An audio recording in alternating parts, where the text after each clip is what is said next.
तो चलिए शुरू करते हैं और अब हम लोग पढ़ते हैं पॉलिटेक्निक का एक और महत्वपूर्ण चैप्टर सदिश और अदिश राशियां। ये दूसरा चैप्टर है। इसमें हम लोग पहले सभी कॉन्सेप्ट को समझेंगे, सारे नियम समझेंगे, फिर इसके बाद खूब सारी एक्सरसाइज करेंगे। फिर तो सारा काम हो ही जाएगा, सारी चीज़ें आपको याद हो जाएंगी। तो चलिए अब हम लोग शुरू करते हैं। पहला टॉपिक सदिश राशि की परिभाषा और कौन सी सदिश राशियां हैं, इस पर आधारित प्रश्न आता है। तो सदिश राशियां आपको पता ही है कि क्या होती हैं। वे राशियां जिनको व्यक्त करने के लिए परिमाण और दिशा दोनों की आवश्यकता होती है। लिख दें क्या, वे राशियां जिनको व्यक्त करने के लिए परिमाण व दिशा की आवश्यकता होती है। ठीक है, किसकी आवश्यकता होती है? परिमाण। वे राशियां जिनको व्यक्त करने के लिए परिमाण व दिशा दोनों की आवश्यकता होती है। परिमाण व दिशा दोनों की आवश्यकता होती है। ठीक, वे क्या होती हैं? सदिश राशियां होती हैं। वे सदिश राशियां होती हैं। वे राशियां जिनको व्यक्त करने के लिए परिमाण के साथ साथ दिशा की भी आवश्यकता होती, या यूं कहिए कि परिमाण व दिशा दोनों की आवश्यकता होती, सदिश राशियां। अब जैसे कहा जाए 5 मीटर चले जाओ, तो 5 मीटर चले जाओ भाई। तो 5 मीटर गए ना, तो ये तो दूरी हो गई भैया। तो 5 मीटर चले गए, किधर गए पता ही नहीं है। 5 मीटर चले गए तो ये अदिश राशि है भाई, दिशा इसमें नहीं है। यदि कहा जाए 5 मीटर पूर्व की ओर जाओ, पश्चिम की ओर जाओ, तो दिशा भी हो गई, 5 मीटर इसमें परिमाण भी हो गया, दिशा भी हो गई। इस प्रकार से सदिश राशियां होती हैं। अब हमको याद रखना भैया, तो सदिश राशियां कौन कौन सी हैं। तो सदिश राशियों के लिए एक ट्रिक याद रखिए, असंभवी वेवत्व। क्या? असंभवी वेवत्व याद कर लीजिए भैया, ये असंभवी वेवत्व। अब इसका क्या मतलब है भाई? इसका मतलब ये है कि आ से हो जाता है आपका आवेग। आ से क्या हो जाता है? आवेग। आवेग जो है वो क्या है? सदिश राशि है। संवेग, आवेग, संवेग। लो, भा से भार, ठीक, वी से विस्थापन, विस्थापन हो गया, वे से वेग, ब से क्या होगा बताइए, पता है ना? कमेंट बॉक्स में जरूर बताना। ब से क्या होता है? बल। त्वा से हो जाएगा त्वरण। लो, याद हो गया कि नहीं हो गया? असंभवी वेवत्व, आ से आवेग, संवेग, भार, विस्थापन, वेग, बल, त्वरण। खत्म बात। ये हो गई सदिश राशियां। अच्छा, चलिए अदिश राशियां देखते हैं, वहां कुछ उदाहरण लेकर के और आपको बताएंगे। सदिश राशि में बस आपको इतनी बात जाननी है। अच्छा, एक चीज और इसमें है, सदिश राशियों को व्यक्त करने के लिए देखिए, सदिश राशियों को इस तीर के निशान से व्यक्त करते हैं। ठीक है, तीर के निशान से व्यक्त करते हैं भाई। ठीक है, तो इसमें ये जो तीर का निशान है ना, ये तीर की ये वाली दिशा, नोक जो होती है, ये वाला, ये दिशा को व्यक्त करता है। किसको व्यक्त करता है? दिशा को व्यक्त करता है भाई। और तीर की लंबाई को किस चीज को व्यक्त करता है? तीर की लंबाई किस चीज को व्यक्त करता है? परिमाण को व्यक्त करता है। किसको व्यक्त करता है? परिमाण को। बात समझ में आ गई?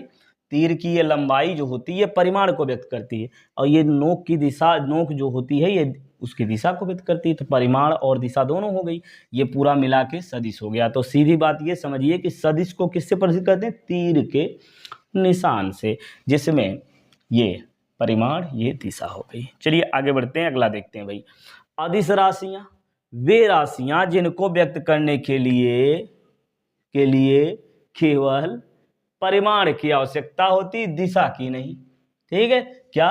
वे राशियां जिनको व्यक्त करने के लिए केवल परिमाण की आवश्यकता होती है।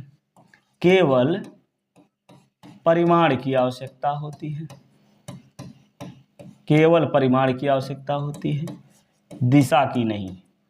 दिशा की नहीं। बस इतनी बात आप समझ लीजिए। ज़्यादा लिखेंगे समय भी लगेगा, आपके दिमाग में बहुत सारी चीज़ें होंगी। बस इतना जान लीजिए कि वे राशियां जिनको व्यक्त करने के लिए केवल परिमाण की आवश्यकता होती, दिशा की नहीं आवश्यकता होती, अदिश राशियां। अब इसकी ट्रिक भैया, कौन कौन सी अदिश राशियां हैं उसका दाल दूर घने क्षेत्र एमपीएससी से आता है। बोल लो एक बार, उसका दाल दूर घने क्षेत्र एमपीएससी से आता है। लो भैया, उसका दाल दूर घने क्षेत्र एमपीएससी से आता। अब इसका मतलब क्या है यह भी देखना होगा अब हमको।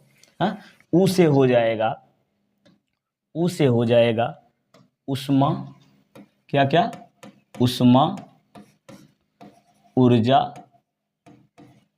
ऊंचाई ले लो भैया, उष्मा, ऊर्जा, ऊंचाई, ये सभी क्या हैं, अदिश राशियां हैं। ठीक है, सा से क्या हो जाएगा, समय। ठीक, अगला देखिए, का से जो आपको समझ में आए वो बोलते जाइए। ठीक है, जिससे याद होता चले तुरंत तुरंत। दा से क्या हो जाएगा, दाब। ला से लंबाई, है ना, और दू से, दूर से दूरी ले लो। घने से घनत्व तो हो जाएगा। ठीक है, आगे बढ़िए। उसका दाल दूर घने क्षेत्र एमपीएससी से आता है। इसको तो मिटाना ही पड़ेगा भैया आप तो। चलो, उसका दाल दूर घने क्षेत्र, क्षेत्र से क्या हो जाएगा, क्षेत्रफल। ठीक, यम से भैया ऐसे याद कर लो कुछ, देखिए जिससे आसानी से याद हो जाए। इससे हमने कुछ इंग्लिश के वर्ड इसमें जोड़ दिए हैं जिससे सारी चीजें आ जाएं इसमें, है ना। तो यम से मास, मास यानी क्या होता है, द्रव्यमान। मास का मतलब क्या, द्रव्यमान। पी से होता है पोटेंशियल, पी से क्या कहेंगे, पोटेंशियल। यस से स्पीड। ठीक है, सी से करंट। ठीक है, ये चीजें। अब यहाँ पे हम लिखेंगे पोटेंशियल का मतलब क्या, विभव। स्पीड से चाल, करंट से विद्युत धारा। अब भैया इसको अदिश राशि के अंतर्गत रखा गया है, लेकिन ये अर्ध अदिश भी इसको कहते हैं, अर्ध सदिश कहते हैं इसको, है ना। क्योंकि इसमें देखिए विद्युत धारा है ना, इसमें इलेक्ट्रॉन होता है, इलेक्ट्रॉन के प्रवाह, आवेश प्रवाह की दर को विद्युत धारा कहते हैं। तो यदि इलेक्ट्रॉन माना जाए यानी ऋण आवेश माना जाए, ऋण आवेश इधर गति कर रहा है तो धारा इसके विपरीत होती है। और ये कहीं ना कहीं यदि धन आवेश है, इलेक्ट्रॉन की कमी है, तो धन आवेश जिधर गति करता है विद्युत धारा की दिशा भी उधर ही होती है। समझ गए, ऋण आवेश के विपरीत धन आवेश के दिशा में होती है विद्युत धारा की दिशा। मतलब ऋण आवेश जिधर प्रवाहित होता है धारा उसी के विपरीत होती है, और धन आवेश जिधर प्रवाहित होता है विद्युत धारा उसी दिशा में होती है। इसका मतलब ये यहाँ से होना चाहिए सदिश राशि, लेकिन ये इलेक्ट्रॉन के वेग पर निर्भर करती है विद्युत धारा, इसलिए इसको जो है अदिश राशि के अंतर्गत रखा गया है। चलिए आगे, आ से क्या लिखेंगे, आयतन। आ से आयतन, ता से क्या, ताप। ये सभी क्या हो गई, अदिश राशियां। अब बताओ भाई, उसका दाल दूर घने क्षेत्र एमपीएससी से आता है। एक बार लिख लो, फिर खुद से सोच सोच करके लिखो कि इसमें कौन कौन है। ऊ से क्या क्या, उष्मा, ऊर्जा, ऊंचाई। सा से समय, का से कार्य, दा से दाब, ला से लंबाई, दूर से दूरी, घने से घनत्व, क्षेत्र से क्षेत्रफल, और यम यानी मास द्रव्यमान, पी पोटेंशियल विभव, स्पीड, यस से स्पीड चाल, सी से करंट विद्युत धारा, आ से आयतन, ता से ताप। याद हो गया भाई। अब देखिए भैया, चलिए, एक व्यक्ति जो है वो 5 मीटर पूर्व की ओर जाता है। ये 4 मीटर ले जाओ यार, आराम हो, समझना है हमको।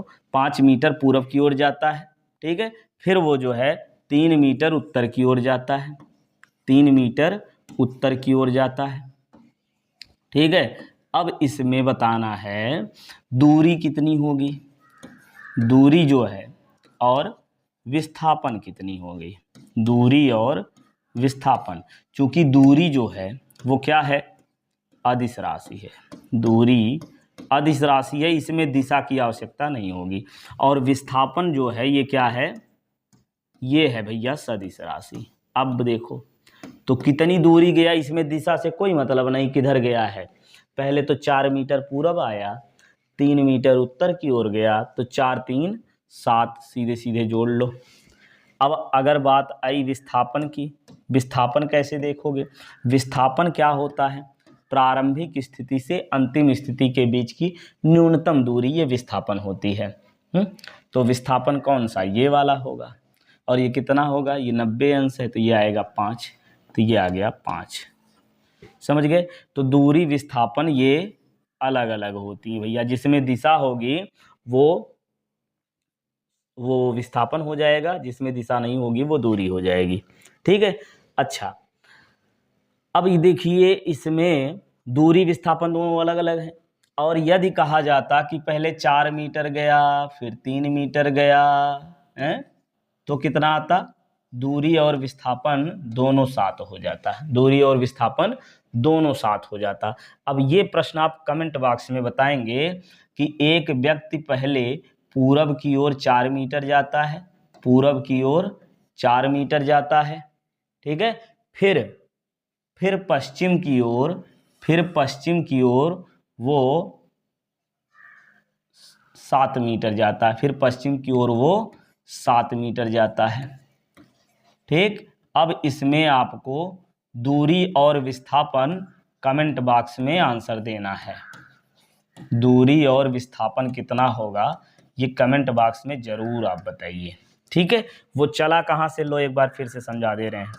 वो चला बिंदु ए से बी तक आया पूरब की ओर, फिर बी से 7 मीटर, पहले 4 मीटर कहाँ आया? बी तक पूरब की ओर आया, फिर 7 मीटर पश्चिम की ओर चल करके वो सी तक पहुंच गया। 7 मीटर पश्चिम की ओर चल करके सी तक पहुंच गया।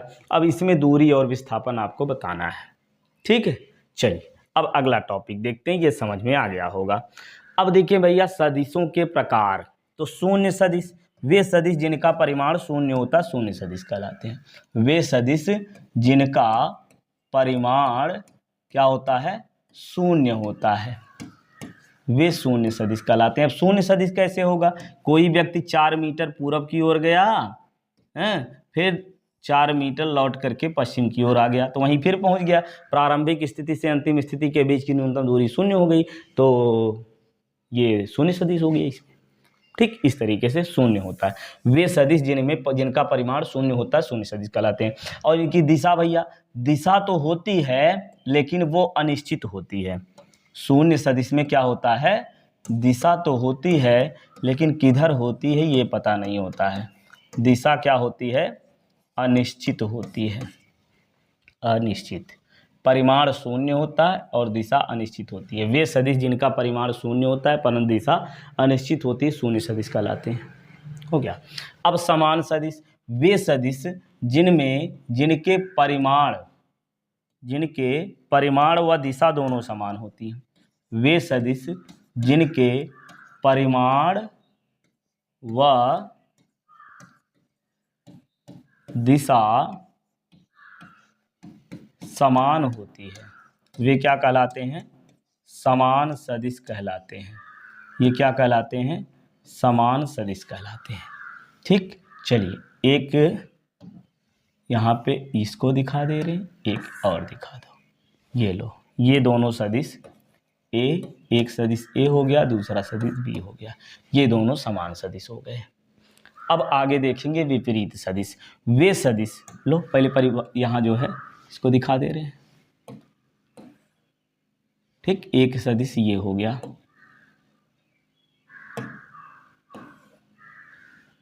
दूसरा सदिश ये हो गया, विपरीत सदिश हो गए। तो विपरीत सदिश का क्या मतलब है? जैसे परिमाण समान है, परिमाण समान भी हो सकता है। ठीक है, परिमाण समान भी हो सकता है, जैसे ए है ये बी है। ठीक है, तो अगर परिमाण समान है तो बी बराबर किसके होगा? -a के। ठीक है, अच्छा जी। अब ये देखिए, विपरीत सदिश को परिभाषित कैसे करोगे? वे सदिश जिनकी दिशा विपरीत हो, जिनकी दिशा क्या हो? विपरीत हो। वे सदिश जिनकी दिशा विपरीत हो वो विपरीत सदिश कहलाते हैं, इस प्रकार से। ठीक, चलिए एकांक सदिश, वे सदिश जिनका परिमाण एक हो, वे सदिश जिनका परिमाण क्या हो? एकांक हो या एक हो, एकांक लिख दिए, चलिए एकांक हो, या वे सदिश जिनका परिमाण एक हो एकांक सदिश कहलाते हैं। अब एकांक सदिश कैसे होगा, उसको भैया कैप से प्रेरित करते हैं। जैसे मान लो एक सदिश ए है, एक सदिश ए है, अब इसमें ए इसका परिमाण है और ये वाली दिशा हो जाएगी, तो इसका एकांक सदिश क्या बनेगा, ध्यान से समझिए, इसका एकांक सदिश क्या बनेगा, ए पर कैप लगाइए, हाँ, तो परिमाण एक कैसे होगा यार, ध्यान सुनिए, परिमाण एक कैसे होगा, जैसे 3 है, 3 में 3 से भाग दो, क्या आएगा, एक आएगा कि नहीं आएगा, जो संख्या है उसी से भाग दे दो तो एक आ जाएगा। अब इसमें देखिए ये जो ए वेक्टर लिखे हैं इसका मतलब क्या है, वेक्टर ए का मतलब क्या है, समझ रहे हैं, इसमें क्या क्या है, इसमें परिमाण ए है और दिशा भी है। तो अब इसी के परिमाण से अगर हम भाग दे दें, ए के परिमाण से अगर भाग दे देंगे तो जितना परिमाण इसका उतना इसका है, ये कट करके कितना आएगा, एक आएगा, तो इसका परिमाण एक नहीं हो गया, क्या हो गया, एक। समझ गए, नहीं समझ में आया थोड़ा सा बैक करके देख लो, फिर से समझ में आ जाएगा। एकांक सदिश ए हो गया, तो ये बराबर क्या आया, वेक्टर ए अपान माड ए। तो इस तरीके से एकांक सदिश निकाला जाता है। अब आपको याद रखना है जो सबसे इंपॉर्टेंट है, लंबवत एकांक सदिश। क्या, लंबवत एकांक सदिश, तो वो कौन होते हैं, यक्ष अक्ष के अनुदिश, यक्ष अक्ष के अनुदिश जो एकांक सदिश होता है वो इस प्रकार से, चलिए दिखा देंगे, उस यक्ष अक्ष के अनुदिश एकांक सदिश आई मानते हैं, ठीक है। ये अच्छा नहीं लग रहा है यार,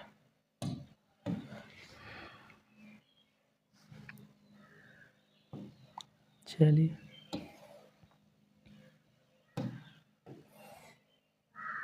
ये, अब इसके लंबवत ये बाहर की ओर तो दिखा नहीं सकते, इसको यहाँ दिखा दे रहे हैं, ठीक है। ये हो गया यक्ष अक्ष के अनुदिश, ये वाई और ये जेड। तो यक्ष अक्ष के अनुदिश एकांक सदिश क्या होता है, आई कैप, वाई अक्ष के अनुदिश जे कैप, जेड अक्ष के अनुदिश के कैप, आई जे के हो गया ये, ठीक। बस इतनी बात, ये सदिशों के प्रकार में इतना ही आपको याद रख लेना है। चलिए अब आगे बढ़ते हैं, सदिशों का योग और अंतर। देखिए करना क्या है, एक सदिश ये हो गया, मान लो एक सदिश ये ए है, और दूसरा सदिश ये लो, ये है, इनको जोड़ना है। तो करेंगे क्या, ध्यान से सुनिए, पहले सदिश को उसी के परिमाण और उसी के दिशा में खींच देते हैं। पहले सदिश को, अब योग कर रहे हैं भाई, ये सदिश है, इसका योग करना है, इसका योग करना है, ये सदिश है, ये रहा प्रश्न आपका, ठीक है। इसमें ए और बी को जोड़ना, तो इसके लिए क्या करते हैं, पहले सदिश को उसी के परिमाण और उसी दिशा में खींच देते हैं, फिर दूसरे सदिश को पहले सदिश के हेड पर रख करके उसी के परिमाण और दिशा में खींच देंगे, फिर पहले सदिश के टेल अंतिम सदिश के हेड को मिला देंगे, यही परिणामी परिमाण होगा। चलिए खींच के देखते हैं, पहले सदिश को ज्यों का त्यों खींच दिए, जितना इसका परिमाण है और जो दिशा है उसको खींच दिए, ये आ गया आपका ए सदिश हो गया। अब इसमें बी को जोड़ना है ना, तो क्या करेंगे, पहले सदिश के हेड पर दूसरे के टेल को रख करके खींच देंगे उसी दिशा में, जिस दिशा में बी है उसी के दिशा और परिमाण में खींच देंगे, फिर क्या होगा, ये तो मिल गया आपका बी सदिश, ठीक। फिर पहले सदिश के टेल और अंतिम सदिश के हेड को मिला देंगे, तो ये हो जाएगा परिणामी परिमाण, ठीक है। इसको अगर हम आर माने तो यहाँ से मिल जाएगा आर बराबर ए प्लस बी, ये हो गया भाई, समझ में आ गया होगा भैया, ये हो गया सदिशों का योग। अब यदि देखिए सुनिए, इसी में एक दो और अगर जोड़ना हो, मान लो एक सदिश और है, एक सदिश और ऐसे है, इन तीनों को, इसको मान लेते हैं सी है, ये सदिश सी है।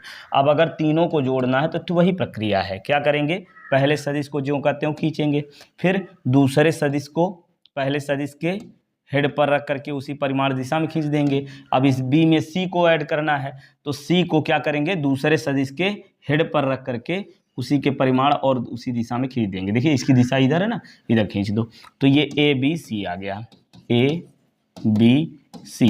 अब इनको जोड़ देंगे तो क्या होगा, पहले सदिश के टेल अंतिम सदिश के हेड को मिला दो तो यही परिणामी परिमाण हो जाता है, यानी आर हो जाता है। तीनों जोड़ दिए तो यहां से आर बराबर क्या आया, आर बराबर ए प्लस बी और प्लस सी। हमको तो नहीं लग रहा है कोई डाउट होगा अब जोड़ने में, सदिशों के जोड़ने में। ठीक, ये हो गया सदिशों का योग। हटा दें अब इसको कि छोटा करके एक तरफ रख दें। चलिए छोटा करके एक तरफ रख देते हैं।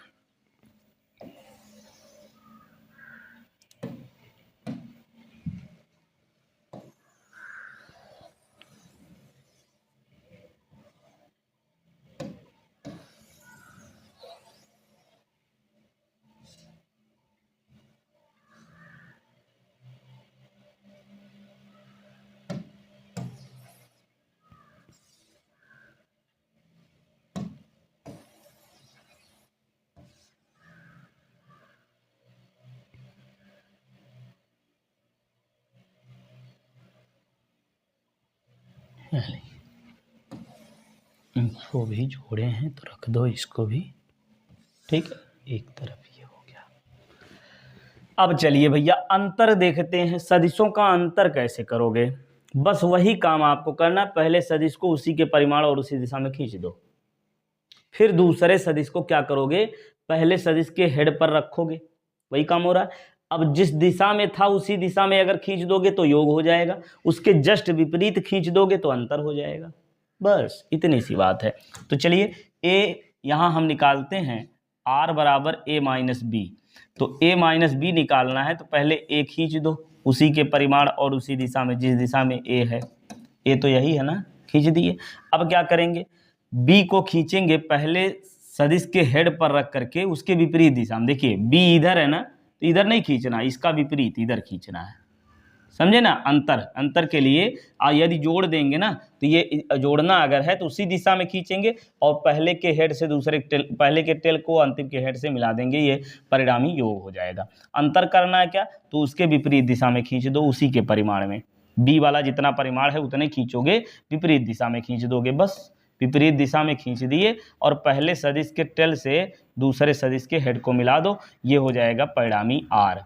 तो यहाँ से क्या आएगा, आर बराबर ए माइनस बी। हमको तो नहीं लग रहा है अब कोई डाउट होगा भैया योग अंतर में ना, कम समझ में आया हो एक बार फिर से देख लो, याद हो जाएगा। ठीक, ये हो गया सदिशों का योग और अंतर। चल फिर आगे बढ़ते हैं, अगला देखते हैं सदिशों का गुणन। अब भैया सदिशों का गुणन ना दो प्रकार से किया जाता है, एक तो होता है सदिशों का अदिश गुणन, एक होता है सदिशों का सदिश गुणन।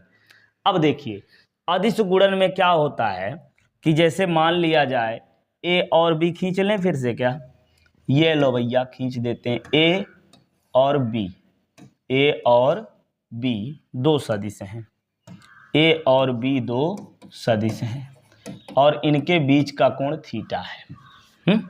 तो इनका अदिश गुणन, अच्छा एक चीज और, अदिश गुणन को ना डाट गुणन भी कहते हैं।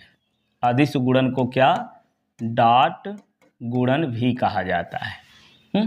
तो ए, अब सदिशों का अदिश गुणन क्या होता है लिख करके हम बता देते हैं। सदिशों का अदिश गुणन आप लिखेंगे, चलिए पूरा लिख दे रहे हैं, सदिशों का अदिश गुणन, ध्यान से समझिएगा और तुरंत का तुरंत यही याद करते चलिए, ठीक है। सदिशों का अदिश गुणन, सदिशों का अदिश गुणन उनके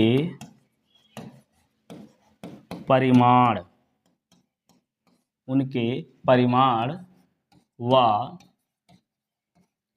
बीच के कोण के कोज्या यानी कॉस थीटा, कॉस के गुणनफल के बराबर होता है। ठीक, अब इसी चीज को यदि फार्मूले के रूप में लिखें तो कैसे लिखेंगे? ए डॉट बी बराबर ए बी कॉस थीटा। ये हो गया भैया, ये हो गया फार्मूला। ठीक, अब इसमें आपको कुछ नियम हैं जो याद रखने हैं।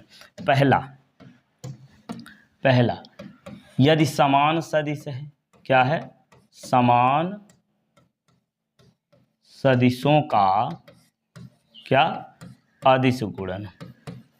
समान सदिशों का अदिश गुणन। तो समान सदिशों का अदिश गुणन क्या होता है, ध्यान दीजिए।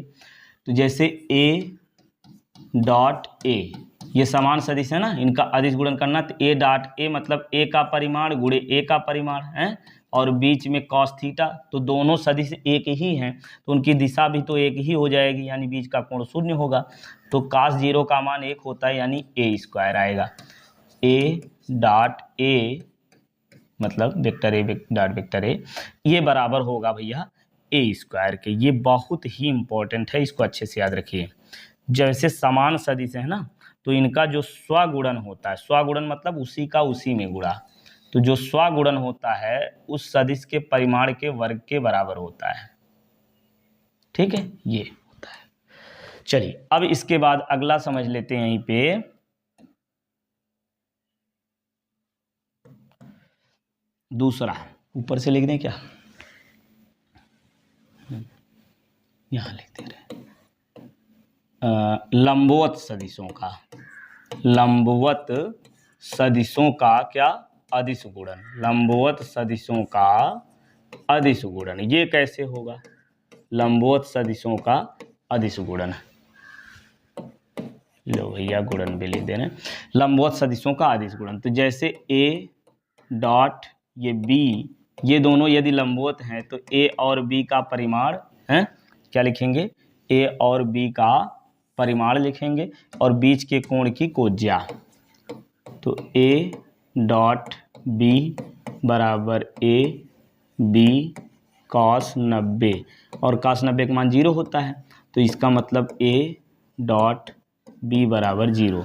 तो लंबवत सदिशों का अदिश गुणन 0 होता है। ठीक है, अब आई जे के रूप में देखें, देख रहे हैं ना, तो ये आई होता है, आई जे, और इधर इसके लंबवत के होता है, तो तीनों एक दूसरे के लंबवत होते हैं। तो यदि देखें हम लंबवत सदिश हैं, तो आई और आई दोनों एक ही दिशा में होंगे ना, तो वो समान सदिश माना जाएगा। तो यदि हम देखें यहाँ पे आई डॉट आई, ठीक है, क्या? आई डॉट आई, तो ये कितना होगा? दोनों के परिमाण के वर्ग के बराबर, यानी एक ये भी तो एक आ जाएगा। इसी तरीके से जे कैप डॉट जे कैप बराबर 1 आएगा, और के कैप डॉट के कैप बराबर 1 आएगा।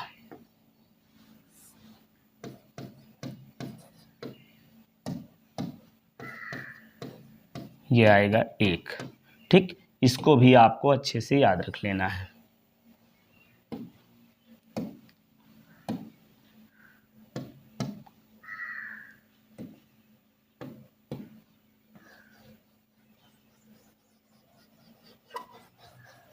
ठीक, अच्छा यहाँ से क्या मिलेगा? यहाँ से क्या मिलेगा भैया? यहाँ से मिलेगा लंबवत सदिश, इसका मतलब आई और जे दोनों लंबवत है ना, तो ये 0 होगा। आई या जे और के लेंगे तो ये भी कितना होगा? 0 होगा। के आई लोगे तो ये भी कितना होगा? 0 होगा। ये सब के सब क्या होंगे? 0। जे डॉट आई ये भी 0, के डॉट जे ये भी 0, आई डॉट के ये भी 0 हो जाएगा। ठीक है, इस तरीके से इतनी चीज़ों का मान होगा 0। तो ये तो हो गया भैया अदिश गुणन। अदिश गुणन में आपको याद क्या रखना है, एक बार फिर से रिवाइज कर लो। अदिश गुणन में दोनों सदिशों का परिमाण और बीच के कोण की कोज्या के गुणनफल के बराबर होता है, ये होता है अदिश गुणन। और समान सदिश में क्या होता है, समान सदिशों का गुणन उसके परिमाण के वर्ग के बराबर होता है, यानी आई आई 1 होगा, जे जे 1 होगा, के 1 होगा। लंबवत सदिश का गुणनफल 0 होता है, आई और जे लंबवत हैं, मतलब अलग अलग रहेगा, आई जे के में से अलग अलग कोई भी जोड़ा ले लो, प्रत्येक एक दूसरे के लंबवत होते हैं, तो अलग करोगे तो ये बराबर 0 हो जाएगा। बस इतनी बात यहाँ से अदिश गुणन में हो गई। अब देखेंगे सदिश गुणन, सदिशों का सदिश गुणन, ये क्या होता है भाई, सदिशों का सदिश गुणन क्या होता है, ये आप यहाँ पे लिखेंगे, चलिए लिख दे रहे हैं, सदिशों का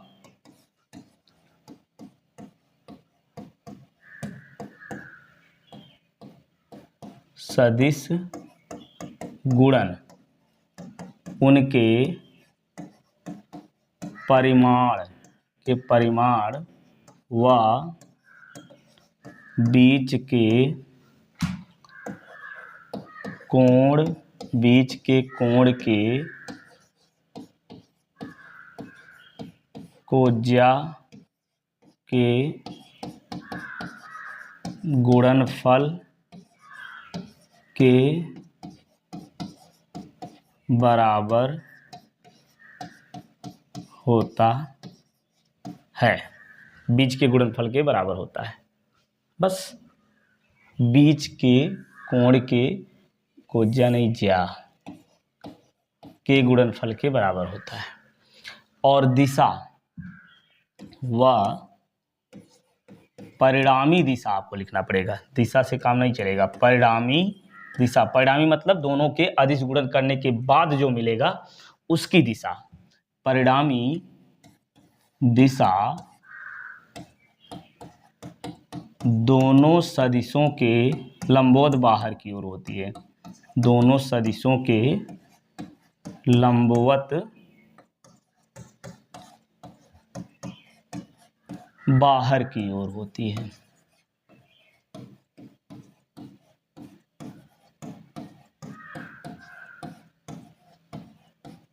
हो गया भैया। अब देखिए, जैसे हम मान लेते हैं ए और बी दो सदिश हैं, तो लिख दिया जाए ए। अच्छा, एक चीज और, इस सदिश गुणन को ना, सदिश गुणन को क्रॉस गुणन भी कहते हैं। क्या कहते हैं? क्रॉस गुणन। ठीक है, तो यहां से आएगा ए क्रॉस बी बराबर क्या, ए बी साइन थीटा और यन कैप। यन कैप क्या है? इन दोनों सदिशों के लंबवत एकांक सदिश। एकांक सदिश मतलब इसका परिमाण 1 हो गया, का परिमाण 1 हो गया और इसकी दिशा किधर है? ए और बी के लंबवत बाहर की ओर। बस, ठीक है, तो ये फार्मूला आपको अच्छे से याद रख लेना है। ठीक, ये हो गया सदिशों का सदिश गुणन। अच्छा, अब समान सदिशों का सदिश गुणन देख लिया जाए। क्या देखेंगे? समान सदिशों का, यहां पे चलिए कहाँ लिखे, यहीं लिख दे रहे हैं। समान, पहला टॉपिक, समान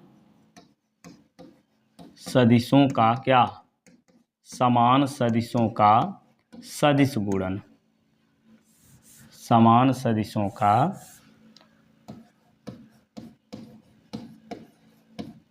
सदिश गुणन। समान सदिशों का सदिश गुणन ये कैसे होता भाई? ये देखा जाए तो चलिए ए क्रॉस ए करके देख लेते हैं। ये कितना आएगा? ए और साइन 0 होगा, यन कैप लगाओ तो साइन 0 का मान 0 ना, तो ये कितना मिलेगा? ए क्रॉस ए बराबर 0, ए क्रॉस ए बराबर 0 हो गया भाई। ये चीज मिला। अब आई जे के वाला यदि लिखें तो क्या लिखेंगे? आई क्रॉस आई, जे क्रॉस जे और के क्रॉस के। ठीक है, इसमें कैप लगा दीजिए तो ये कितना होगा? 0 होगा भैया, ये होगा 0। ये क्या मिल गया? समान सदिशों का सदिश गुणन।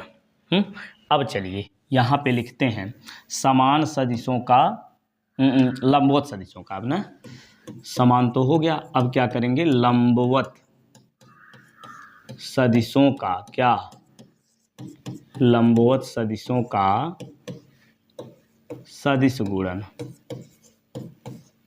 लंबवत सदिशों का सदिश गुणन। ये कैसे करेंगे, ए और बी को लंबवत मान लें तो ए बी परिमाण और बीच में कितना साइन 90 और यन कैप, तो यहाँ से आएगा ए क्रॉस बी बराबर ए बी यन कैप। ये मिल गया भाई।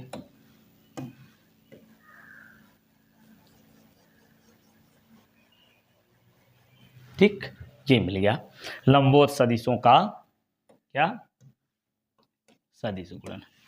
अब आई जे के वाला यदि लिखें तो कैसे लिखेंगे, ध्यान दीजिएगा, आई क्रॉस जे, आई क्रॉस जे कितना होगा, इसका परिमाण 1 और इसका परिमाण 1, बीच में साइन कितना होगा, ध्यान दीजिएगा, आई जे के, आई जे के, ध्यान से, आई जे के, आई और जे के बीच का कोण 90 है ना, तो साइन 90 रखो। आई और जे के लंबवत कौन है, के कैप, तो यहाँ के कैप लगा दो। तो इस प्रकार आएगा आई क्रॉस जे बराबर के कैप, समझ गए। इसी तरीके से जे का के में करोगे, ये भी 90, जे क्रॉस के, ये आएगा किसके, आई के, ठीक है। और फिर आई जे, फिर के आई, आई जे जे के आई, ये करो कितना आएगा, के क्रॉस आई, ये बराबर होगा जे का एक के। ठीक, एक तो ये हो गया, एक तो ये हो गया भैया, ठीक है। अब दूसरा, यदि एंटी क्लॉकवाइज लेंगे तब देखिए, आई जे के क्रम से करिए ना, आई जे के आई कर दिए। अब उल्टा अगर आ जाए, जे आई के जे अगर कर देंगे तो ये देखिए बीच में, देखिए जे और आई का गुणा करेंगे, एक में समझ लीजिए, जे का आई में जब गुणा करोगे, ये जे हो गया, ये आई, जे का आई में जब गुणा करोगे, ये आई हो गया, ये जे, ठीक है। आई का जे में गुणा किए तो हमने 90 रखा, तो जे का आई में जब गुणा करोगे तो कितना लिखोगे, जे का आई में गुणा करोगे तो इतना लिखोगे, कितना लिखोगे, कितना लिखोगे भैया, 300, कितना पूरा टोटल 360 होता है ना, तो ये होगा 360 माइनस 90, होगा कि नहीं होगा। तो यहाँ पे जे क्रॉस आई करेंगे तो ये आएगा 1 गुणे 1 और इधर साइन 360 माइनस 90, और क्या, आई और जे के लंबवत कौन है, के है, यहाँ के कैप लगा दो। अब देखो भैया, जे क्रॉस आई, ये तो है, परिमाण 1 हो गया। अब साइन 360 माइनस थीटा कहाँ आएगा, साइन 360 माइनस थीटा यहाँ आएगा, और यहाँ पे साइन माइनस होता है, तो ये आएगा माइनस साइन 90 और ये के कैप, ठीक है। तो यहाँ से मिला जे क्रॉस आई बराबर माइनस के, ठीक। तो उल्टे क्रम में करोगे तो वो माइनस में आ जाएगा, बस इतनी बात है। तो चलिए लिख देते हैं यहाँ पे हम लोग क्या, ध्यान से भैया, ध्यान से, ये लिखना है जे क्रॉस आई, ये बराबर कितना होगा, माइनस के। अब इसी तरीके से ये भी के क्रॉस जे, ये भी माइनस आई, और फिर आई क्रॉस के, ये भी हो जाएगा माइनस जे के, ठीक। ये चीज़ भी आपको अच्छे से याद रख लेनी है। ये हो गया सदिश गुणन, सदिशों का सदिश गुणन। क्या होता है, इन सदिशों के परिमाण और बीच के कोण की ज्या के गुणनफल के बराबर होता है, उनकी दिशा इन सदिशों के लंबवत बाहर की ओर एकांक सदिश के अनुदिश होती है। समान सदिशों का गुणन समान सदिशों का सदिश गुणन शून्य होता है, और लंबवत सदिशों का सदिश गुणन उनके परिमाण के गुणनफल और बीच के कोण के दोनों सदिशों के लंबवत बाहर की ओर एकांक सदिश के अनुदिश होता है। हो गया ये बात। चलिए अब देखेंगे अगला टॉपिक, सदिशों का वियोजन, सदिशों का वियोजन। लो भैया इसको भी देख लो, सदिशों का वियोजन कैसे करते हैं। मान लो एक सदिश है ना, ये किसी दिए हुए सदिश को ऐसे दो घटकों में वियोजित करें जिनका परिणामी परिमाण इस दिए हुए सदिश के बराबर हो। ठीक है, तो ये सीधे सीधे इसको दो घटकों में ऐसे वियोजित कर देते हैं। कैसे करते हैं ये सुनिए ध्यान से। एक सदिश दिया हुआ है ए, हैं, इसको लिखिए और इसको दो घटक ऐसे बनाइए और दोनों एक दूसरे के लंबवत हों। एक ये वाला हो गया, दूसरा ये हो गया। लंबवत हों तो एक के साथ थीटा है तो दूसरे के साथ 90 माइनस थीटा होगा, या 90 माइनस थीटा की जरूरत ही नहीं हमको, तो थीटा। तो जिसके साथ कोण बनेगा ना, जिसके साथ कोण बनेगा वो होता है क्षैतिज घटक। क्या होता है? क्षैतिज घटक। और जिसके साथ कोण नहीं बनता है वो होता है ऊर्ध्वाधर घटक। क्या होता है? ऊर्ध्वाधर घटक। बात समझ में आई? अच्छा, अब क्षैतिज घटक यदि निकालना चाहें तो कैसे निकालेंगे? इसको समांतर चतुर्भुज पूरा करिए। तो ये क्षैतिज घटक ए एक्स मान लेते हैं, लंबवत घटक ए वाई मान लो। क्षैतिज घटक क्या? ए एक्स और लंबवत घटक ए वाई। ठीक है, अब ये लीजिए क्षैतिज घटक और ऊर्ध्वाधर घटक यहाँ पे हम लिख देंगे। कितना आएगा? चलिए पहले थोड़ा सा एक काम और कर लीजिए। इस त्रिभुज में ओ ए बी सी कर लो भैया। तो यहाँ पे यदि देखिए ध्यान से समझिए, ये कोण दिया हुआ है, ये लंब बनेगा, ये कर्ण बनेगा। कोण के सामने क्या होता है? लंब होता है। कोण के सामने लंब और 90 के सामने क्या? कर्ण। ठीक है, तो लंब और कर्ण के रूप में साइन लोगे। तो यहाँ पे त्रिभुज ए ओ बी, या इस तरह लिखिए ओ ए बी में क्या लिखेंगे? साइन थीटा बराबर लंब, यही तो है ए वाई, ए वाई यानी लंबवत घटक बटे ए। तो यहाँ से मिलेगा ए वाई बराबर ए साइन थीटा। और फिर दोबारा यहाँ से लिखिए इसी त्रिभुज में, त्रिभुज ए ओ बी में यहाँ लिखें यदि कॉस थीटा। क्या लिखेंगे? कॉस थीटा बराबर, कॉस थीटा बराबर क्या? आधार बटे कर्ण। तो आधार क्या बनेगा? ए एक्स और कर्ण हो गया ए। ठीक है, तो यहाँ से ए एक्स ए वाई बराबर क्या मिल जाएगा? ए कॉस थीटा। ये मिल गया भैया लंबवत घटक, ये मिल गया क्षैतिज घटक। तो यहीं पे लिख दे रहे हैं क्षैतिज घटक कितना आएगा? क्षैतिज घटक कास बराबर आधार है ना, तो आधार तो एक्स है, आधार ये वाला एक्स है, आधार बटे कर्ण, आधार एक्स बनेगा। तो सीधी बात ये याद रखिए, जिसके साथ कोण बनेगा वो क्षैतिज घटक होगा, और क्षैतिज घटक जो होगा उसको कॉस में लिखेंगे। कॉस में आधार होता है ना, और जो लंब होता है उसमें साइन में साइन बराबर लंब बटे कर्ण। तो लंब ऊर्ध्वाधर यानी लंबवत, लंबवत वाले में क्या रहेगा? Sine theta. लंबवत वाले में क्या रहेगा? Sine theta. सीधे लिख लो ये साइन थीटा, और क्षैतिज वाले में एक कॉस थीटा। बस इतनी बात याद रख लो, खत्म बात।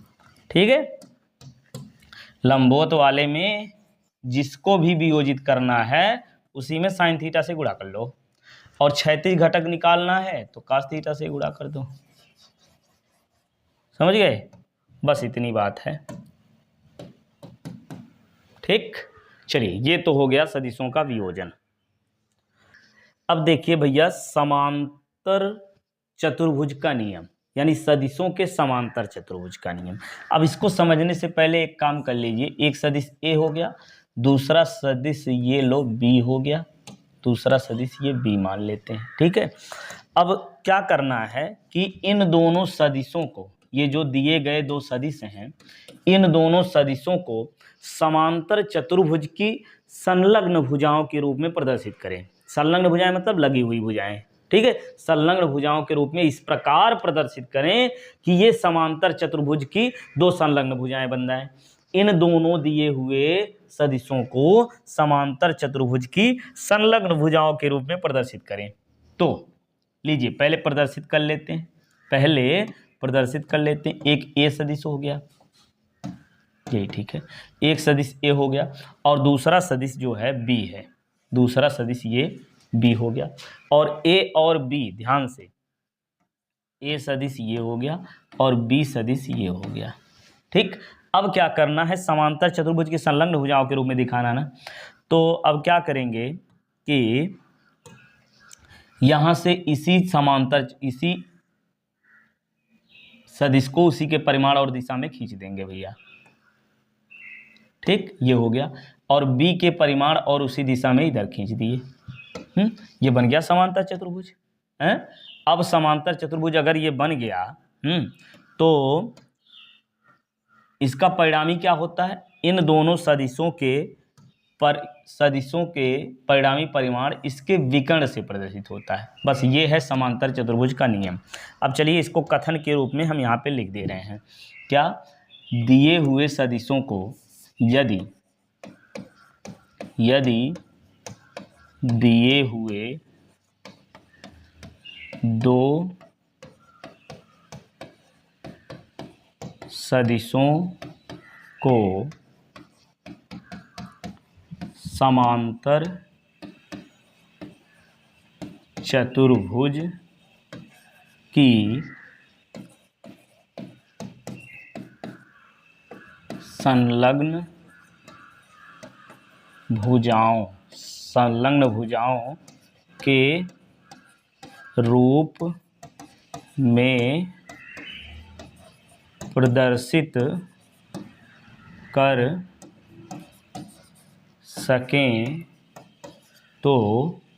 कर सकें या करें, तो ऐसे करिए, समांतर चतुर्भुज की संलग्न भुजाओं के रूप में प्रदर्शित करें तो इनका परिणामी परिमाण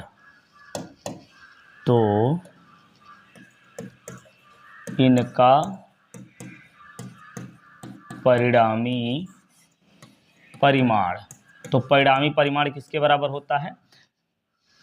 चतुर्भुज के विकर्ण से प्रदर्शित होता है। इसका परिणामी परिमाण चतुर्भुज के विकर्ण से प्रदर्शित होता भैया। चतुर्भुज के विकर्ण से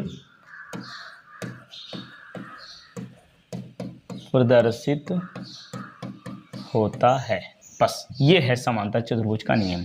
अब इसके लिए भैया डेरिवेशन कुछ करना हमको अब। तो इसके लिए करेंगे क्या? इसको थोड़ा सा आगे बढ़ा दो, यहाँ से इस पर लंब खींच दो, ठीक। और इसको हम मान लेते हैं पी क्यू आर एस। ये जो चतुर्भुज बना है पी क्यू आर एस, यहाँ पे लिख दे रहे हैं टी, ठीक। और दोनों सदिशों के बीच का कोण थीटा है, तो ये भी हो जाएगा थीटा। और अगर ये बी है तो ये भी हो जाएगा बी, ये भी हो जाएगा बी, ठीक। अब यहाँ से हम त्रिभुज ले लें क्यू टी आर। क्या लिखेंगे? त्रिभुज क्यू टी आर में। अब देखो इसमें क्या है, ये कोण थीटा है? ये आर टी यानी लंब वाली बात निकालें तो साइन थीटा ले लिया जाए। एक बार साइन थीटा बराबर लंब यानी आर टी बटे कर्ण क्या बनेगा? बी। तो यहाँ से मिलेगा आर टी बराबर बी साइन थीटा। ये हो गया एक चीज, ये मिल गया आर टी बराबर बी साइन थीटा, ठीक है, ये मिला। अब इसके बाद इसी में हम ले लेंगे त्रिभुज दूसरा वाला। ऊपर लिखें क्या? चलिए यहीं लिखते चल रहे हैं। त्रिभुज क्यू टी आर में, ठीक। यहाँ लिखेंगे ऐसे, पुनः त्रिभुज क्यू टी आर में क्या होगा? अब की बार कॉस थीटा ले लो, तो कॉस थीटा बराबर क्या आएगा बताइए? कॉस बराबर होता है आधार बटे कर्ण। आधार बटे कर्ण, तो आधार कितना है? कितना है आधार? क्यू टी बटे बी, ठीक है। हाँ, तो यहाँ से मिलेगा क्यू टी बराबर क्या आएगा? B sine theta. ये हो गया भैया क्यू टी का मान, ठीक है। अच्छा, अब क्या करें भाई? एक काम करिए कि परिणामी कह रहे हो विकर्ण से प्रदर्शित होता है ना, लो परिणामी को आर मान लो, हैं? अब क्या करेंगे? त्रिभुज क्यू पी टी आर में ध्यान दीजिएगा, यहाँ पे अब लिखेंगे हम त्रिभुज पी टी आर, त्रिभुज पी टी आर में। अब इसमें देखिए ये कर्ण बन गया, ये लंब हो गया, ये आधार हो गया।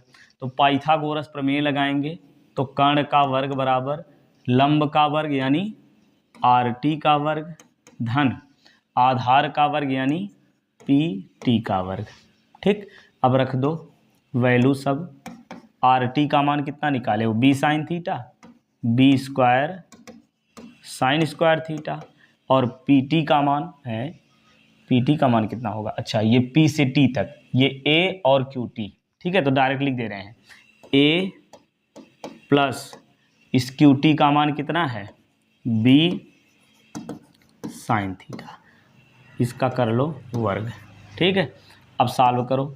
आर स्क्वायर बराबर मिलेगा B square sine square theta plus A square plus B square है, ये कॉस है यार, उल्टा आ रहा है तभी तो,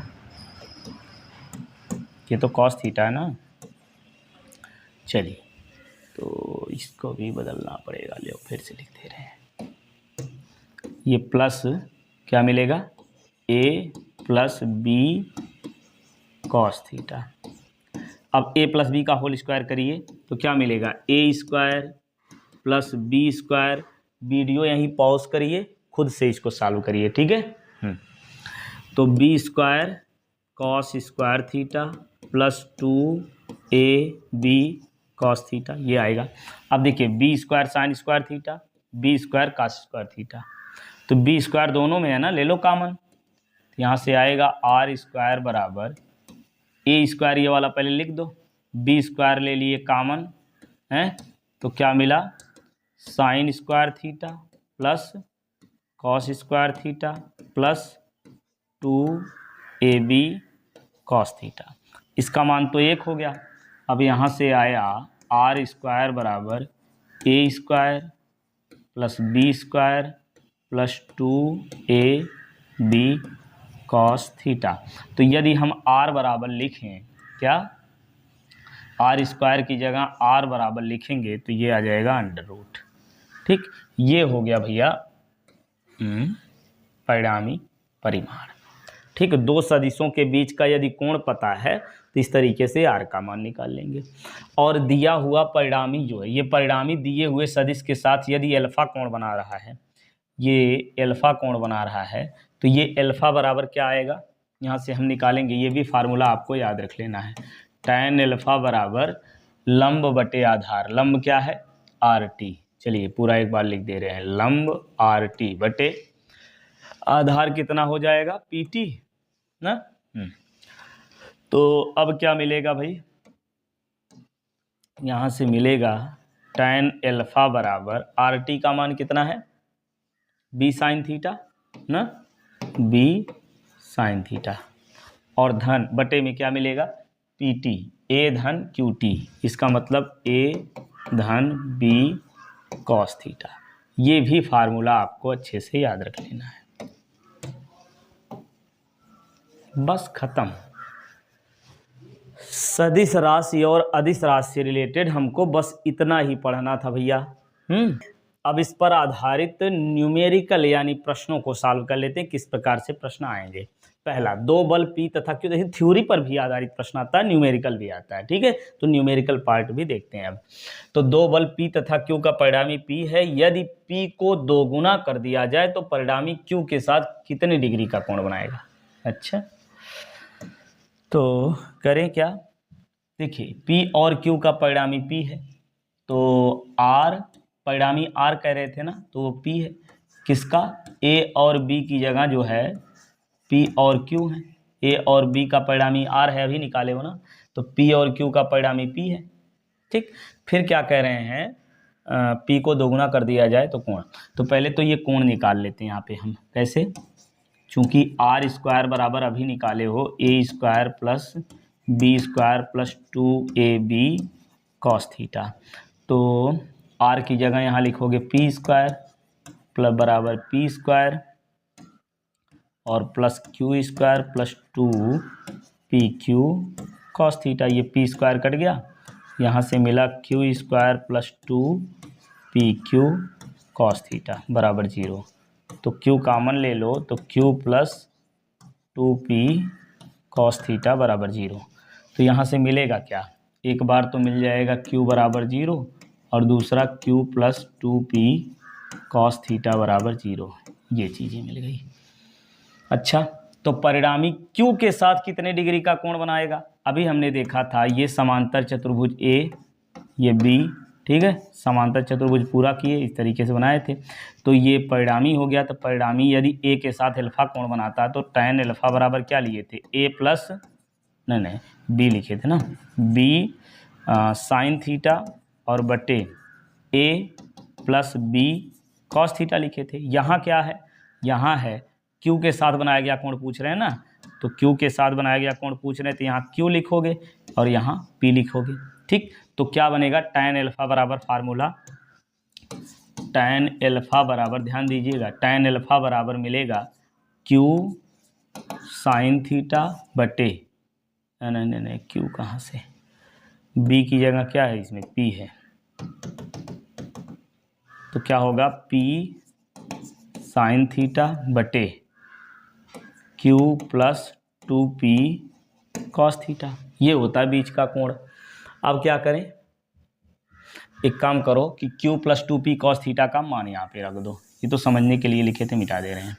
तो यहाँ से आएगा tan अल्फा बराबर p साइन थीटा बटे 0, और कुछ बटे 0 हो तो इसका मान कितना होता है? 0 होता है, अनंत होता है, अनंत होता है।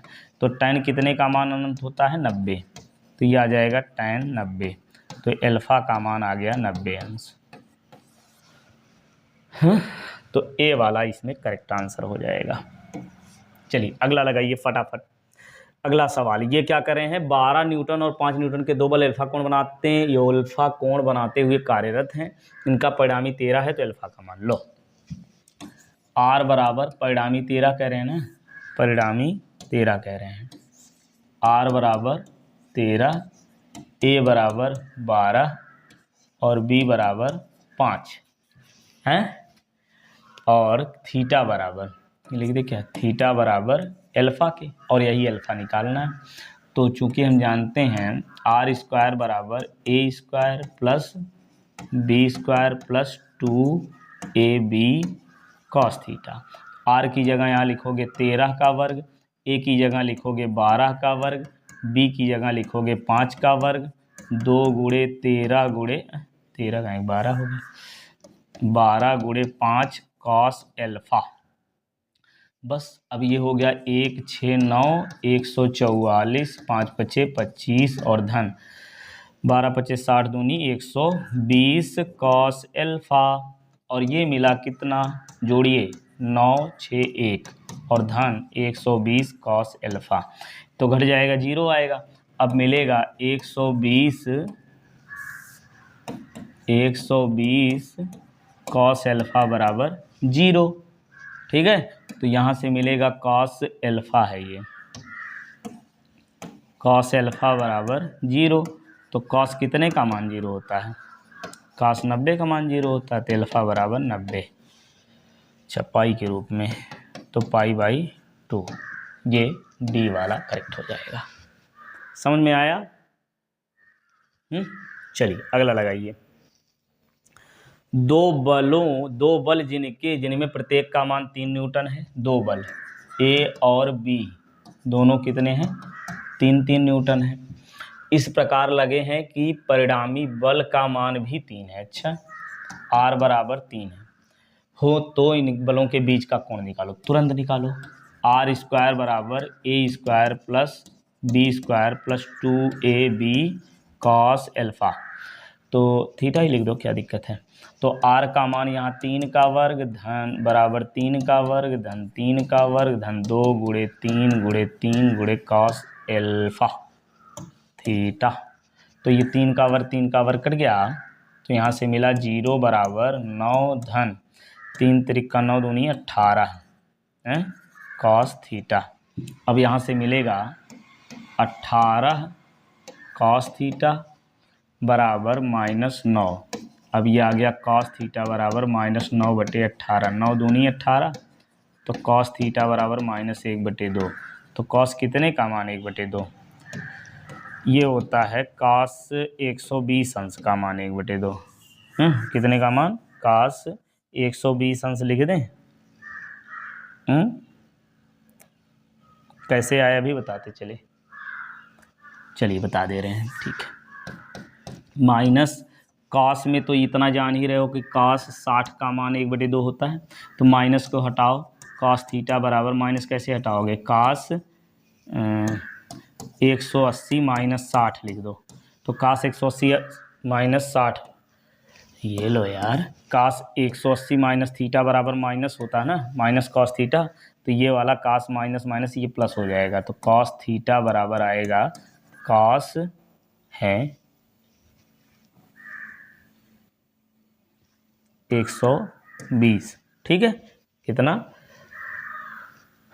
एक मिनट, माइनस कॉस को लिख सकते हैं कॉस 180 माइनस 60, ठीक है। तो कॉस 180 माइनस 60 बराबर माइनस कॉस थीटा, बस। अब इसको घटा दो 120, तो ये थीटा का मान आ गया 120, ठीक। ये कौन सा, डी वाला भी इसमें सही होगा। चलिए अगला लगाइए भैया, फटाफट लगाइए, बहुत सारे सवाल हैं। तो दो बल सदिशों के परिमाण 6 न्यूटन 8 न्यूटन है, वे परस्पर लंबवत रखे गए हैं, परिणामी बल ज्ञात कीजिए। लगाइए फटाफट। तो परिणामी r² निकालना है, दो सदिशों के परिमाण कितना है, a का मान 6 का वर्ग, b का मान 8 का वर्ग, समझ रहे हो नहीं, a और b दो सदिश होते हैं तो a² + b² लिखते हो, समझ रहे हो, और डिटेल बताएं, चलिए समझ लोगे ना, गुणे 8 cos थीटा, लो यार लिख दे, नहीं तो कहोगे क्या ऐसे बता रहे हैं। परिणामी निकालना है, ए का मान कितना 6 और बी का मान 8, इतना जल्दी भी अच्छा नहीं है, ठीक है। परिणामी ए का बराबर 6, बी का मान 8 है, और बीच का कोण कितना है, थीटा बराबर 90 अंश, बस रख दो इसी फार्मूले में, थीटा की जगह यहाँ 90 रख दो, तो ये मिलेगा r² बराबर 36 64, और ये 6 दूनी 12, ठीक है, 12 8 120, और ये cos 90 का मान कितना होता है, cos 90 का मान 0, और ये आएगा r² बराबर 100, 6 4 10 6 3 9 1 10 100, तो r बराबर करड़ी में 10, यानी r का मान कितना आ जाए, मतलब 10 आ जाएगा, 100 का वर्गमूल 10, सी वाला करेक्ट होगा आंसर। चलिए अगला लगाइए भैया, एकांक सदिश का परिमाण कितना होता है, एकांक सदिश का परिमाण कितना होता है, 1 होता है।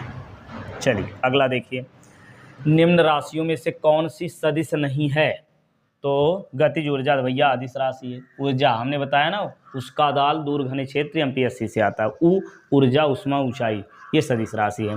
असंभवी वेगत्व है, याद है ना, आ आवेग संवेग, वी वेग, वे वेग, ब से बल, त्वा से त्वरण, वी से विस्थापन, ये सारी चीज़ें, ये तीनों जो है क्या है, सदिश हैं, याद है ना, बार बार रिवाइज करोगे तो याद रहेगा भैया। आ संभवी वेगत्व, ठीक है, आवेग संवेग भार विस्थापन वेग बल त्वरण, ठीक है। उसका दाल, रिवाइज करते चलेंगे ना, उसका दाल दूर घने क्षेत्र एमपीएससी से साइलेंट है, आता है, तो उष्मा ऊर्जा ऊंचाई समय कार्य दाब लंबाई दूरी घनत्व क्षेत्रफल मास यानी द्रव्यमान, पोटेंशियल यानी विभव, स्पीड यानी चाल, करंट यानी विद्युत धारा, आयतन ताप, ये सभी क्या हैं, ये हैं अदिश राशियाँ, ये हैं सदिश राशियाँ। चलिए अगला प्रश्न लीजिए, पी तथा क्यू परिमाण वाले दो सदिश अधिकतम तथा न्यूनतम परिणामी का परिमाण 3:1 के अनुपात में है, निम्न में से कौन सा संबंध सही है। लो, तो अधिकतम होता है P + Q और न्यूनतम होता है P - Q, तो पहले अधिकतम कह रहे हैं ना, तो 3:1, यही क्रॉस गुणा कर लो, तो आएगा P + Q बराबर, इधर 3 से गुणा करो, 3P - 3Q, ठीक है, सबको उठा के एक तरफ लाओ, 3P - 3Q उठा के इधर लाओ, -P और -Q बराबर 0, ठीक है। 3P में से इसको घटा दो यार, गजब,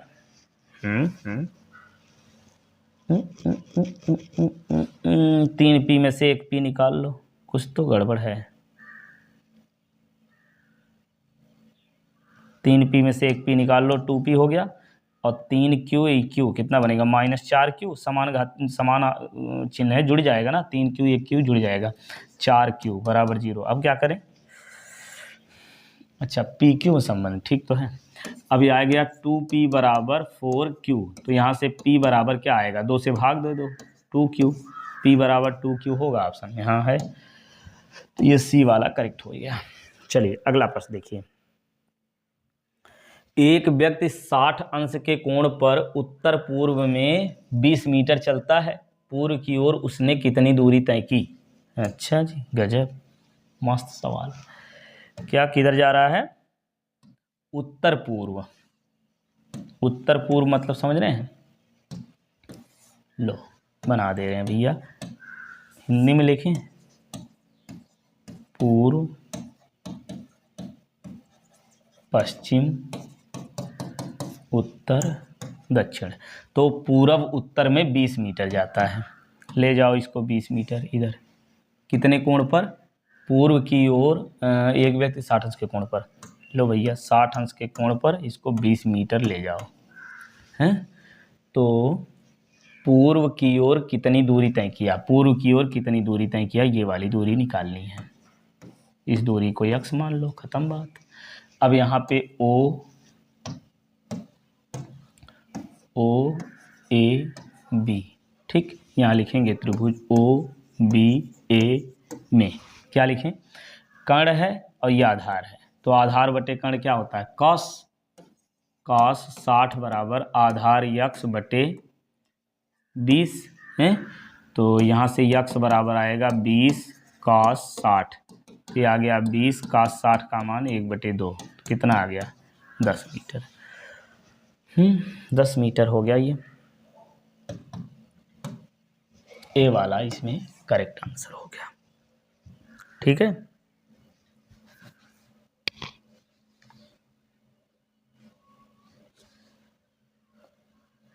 अगला लगाया जाए, लो भैया लगाओ इसको। किसी वस्तु पर 8 न्यूटन और 3 न्यूटन के 2 बल कार्य कर रहे हैं, उनके बीच 90 अंश का कोण हो तो परिणामी निकालो, निकाल लोगे ना, परिणामी अब तो निकाल लोगे यार। ए बराबर, चलिए अब क्या करना, हम सभी सवाल लगा रहे हैं, 4, बी का मान 3, परिणामी आर कितना होगा, थीटा का मान 90 है, तो परिणामी आर स्क्वायर बराबर A square plus B square plus 2ab cos 90, तो ए का मान 4 का वर्ग, बी का मान 3 का वर्ग, तो 2 गुणे 4 गुणे 3, कॉस 90 का मान कितना होगा, कॉस 90 का मान 0 हो गया, तो ये आ गया 4 चौक 16, 3 3 9, तो आर स्क्वायर, तो आर स्क्वायर बराबर आ गया 25, तो आर बराबर 5, ठीक है, ये 5 कहाँ गया, बी वाला। चलिए अगला प्रश्न देखिए।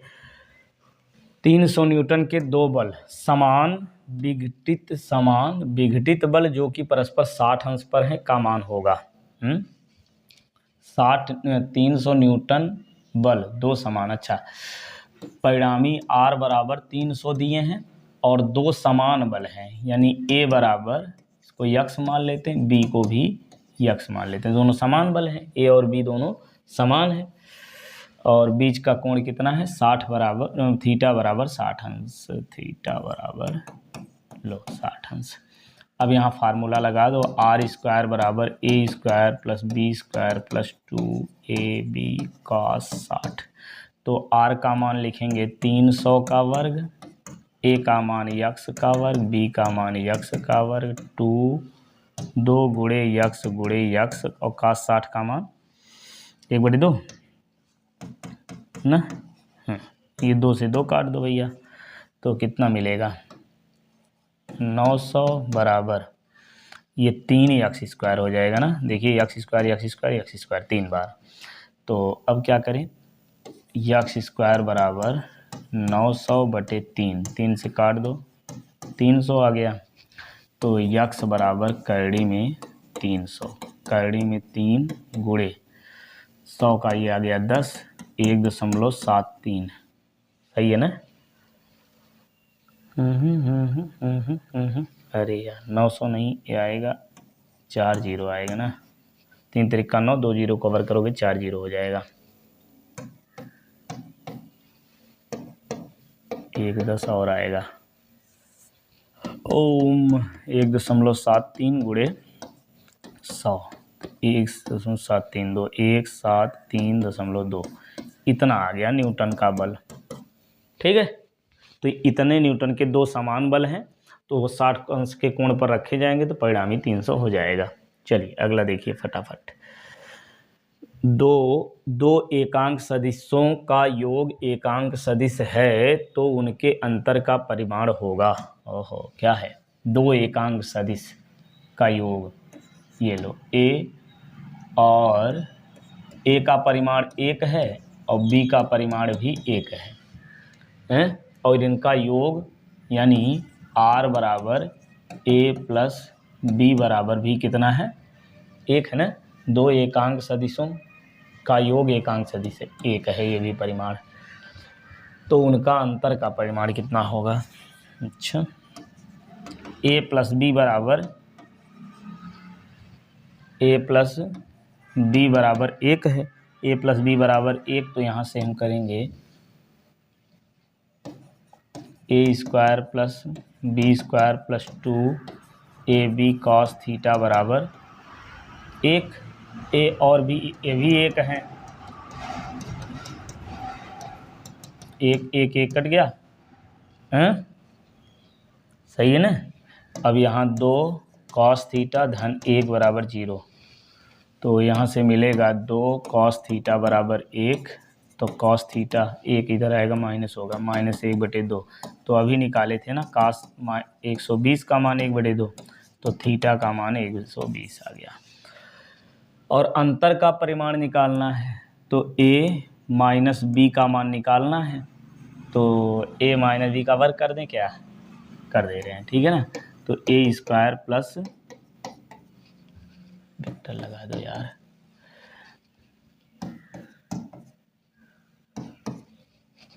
a square plus B square और -2ab हो जाएगा, हैं?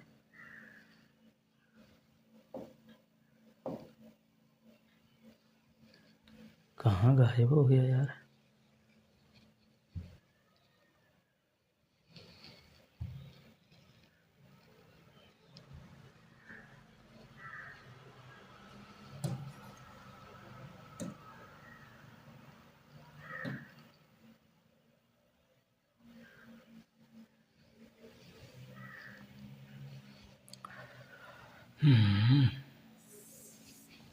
लगाइए a square plus B square और -2ab कॉस थीटा है, तो वैसे भी -1/2 रख सकते थे हम ना। e का मान 1, इसका मान 1 -2 गुणे 1 गुणे 1, a का मान 1 है, ये भी b का मान 1 है, कॉस थीटा का मान 1/2 रख दो, थीटा ये छोड़ो, इसको यही रख दो, तो गुणे -1/2, ये 2 कट जाएगा, तो आएगा 1 धन 1 और ये माइनस माइनस प्लस 1, ठीक है। तो a माइनस बी का मान आ जाएगा, a माइनस बी का वर्ग किया हो ना, तो आएगा a माइनस बी बराबर 3, कर्डिम हो जाएगा ना, a माइनस बी का स्क्वायर a माइनस बी बराबर कर्डिम 3 हो गया। कौन सा? सी वाला करेक्ट हो गया। चलिए अगला लगाइए।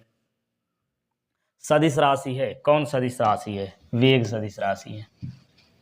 अगला, दो समान वेक्टरों का परिमाण 0 है तो उनके बीच का कोण है, समान वेक्टरों का परिमाण 0 है। लो भैया, a बराबर यक्स मान लो, b बराबर यक्स मान लो, समान वेक्टरों का परिमाण 0 है, r बराबर 0 है, तो उनके बीच का कोण थीटा का मान निकाल लोगे ना, थीटा का मान निकालना है। आर स्क्वायर बराबर a स्क्वायर, खुद से लगाओ, 2ab कॉस थीटा, r का मान 0, x square plus x square plus 2x x cos theta, तो आएगा कितना? 0 बराबर 2x स्क्वायर और धन 2x स्क्वायर और ये कॉस थीटा, तो ये 2x स्क्वायर कॉस थीटा बराबर -2x स्क्वायर, और ये आ गया कॉस थीटा 2x स्क्वायर बटे 2x स्क्वायर, ये कट गया, तो कॉस थीटा का मान -1, तो कॉस थीटा माइनस कॉस कितने का मान? 90 का मान, नहीं, जीरो होता है यार, तो जीरो होता है। तो कितना आएगा, कॉस थीटा बराबर कॉस ये हो जाएगा 180, तो थीटा का मान बनेगा 180। ठीक, कैसे निकाले थे, इसके पहले जो 120 वाला निकाले थे उसमें डिटेल बताए थे, वहाँ से देखे थे आप, इसलिए ये समझ में आ गया होगा। नहीं देखे थे तो पूरा शुरू से देखो अच्छे से। दो सदिशों के परिणामी का मापांक निर्भर करता है किस पर, दो सदिशों का परिणामी मापांक, दो सदिशों का परिणामी मापांक, एक सदिश ये है, दूसरा सदिश ये है, तो परिणामी ये होता है, या यूं कहिए एक सदिश इस तरीके से होता है, ये गलत था, यहाँ समझिए, एक सदिश ये, दूसरा ये है, परिणामी ये हो जाता है। ठीक है, ए और बी, परिणामी आर किस बात पर निर्भर करता है, दोनों के परिमाण और बीच के, इन सदिशों के बीच के कोण, बीच का कोण ज़्यादा होगा तो परिणामी ज़्यादा होगा, बीच का कोण कम होगा तो परिणामी कम होगा। तो सदिशों के परिमाण पर निर्भर करता, बिल्कुल सही। दोनों सदिशों के बीच के कोण पर निर्भर करता, ये भी सही है। ए और बी दोनों सही, हाँ बिल्कुल दोनों सही है। ठीक है, चलिए अगला लगाइए। ये अगला प्रश्न, सदिशों को तीर द्वारा निरूपित किया जाता है, तीर की लंबाई परिमाण को व्यक्त करती है, सदिश के परिमाण को व्यक्त करती है। अगला प्रश्न लीजिए, दो बल P1 तथा P2 परिणामी P2 से 90 अंश कोण बनाते हैं, P2 के परिणाम P2 के समान है, P1 का परिमाण याद कीजिए। अच्छा, A बराबर P1, B बराबर P2 और परिणामी R जो है वो भी P2 है, थीटा का मान कितना है, 90 अंश। लो लगाओ फटाफट, आर स्क्वायर बराबर A square plus B square plus 2ab cos 90, R का मान यहाँ P2 और बराबर ये P1 का स्क्वायर धन P2 का स्क्वायर धन 2 P1 P2 cos 90 का मान कितना होता है, 1 ना, cos 90 का मान 1, cos 90 का मान 0 होता है यार, cos 90 का मान 0 होता है। अब तो 0 हो गया तो इधर मिल गया P2 का स्क्वायर, ये तो कट गया, P2 का स्क्वायर कट गया, इधर 0 ही हो गया, तो P1 का स्क्वायर 0, तो P1 बराबर तो 0 आ गया। लो खत्म। अगला लगाइए, निम्न में कौन सदिश राशि है, बताइए कौन सदिश राशि है, विद्युत क्षेत्र तीव्रता ये सदिश राशि है, विद्युत क्षेत्र तीव्रता विद्युत क्षेत्र सदिश राशि है। अगला, निम्न में से कौन अदिश राशि है, इनमें कौन अदिश राशि है, आयतन। ठीक, असंभवीयवत्व ये सब सदिश हैं, उसका दाल दूर घने क्षेत्र MPSC से आता है, अदिश है। दो सदिशों का परिणामी न्यूनतम होगा जब उनके बीच का कोण, अच्छा, परिणामी R बराबर होता है under root A square plus B square plus 2ab cos theta, न्यूनतम होगा, ये न्यूनतम होगा जब अंतर के बराबर होता है। ठीक है, तो ये बराबर आना चाहिए, R बराबर किसके हो जाना चाहिए, A माइनस बी के, A माइनस बी होगा तो ये जो है न्यूनतम होगा। तो A माइनस बी करने के लिए क्या करना पड़ेगा, ऐसे लिख दें क्या, निकाल लो, A माइनस बी बराबर A square plus B square plus 2ab cos theta. ठीक है, तो ये करड़ी है ना, तो इधर करोगे तो ये वर्ग आएगा, तो यहाँ कर लो A square plus B square minus 2ab cos theta बराबर A square plus B square plus 2ab cos theta. A square कटा, बी स्क्वायर कटा, 2ab कटा है, ओ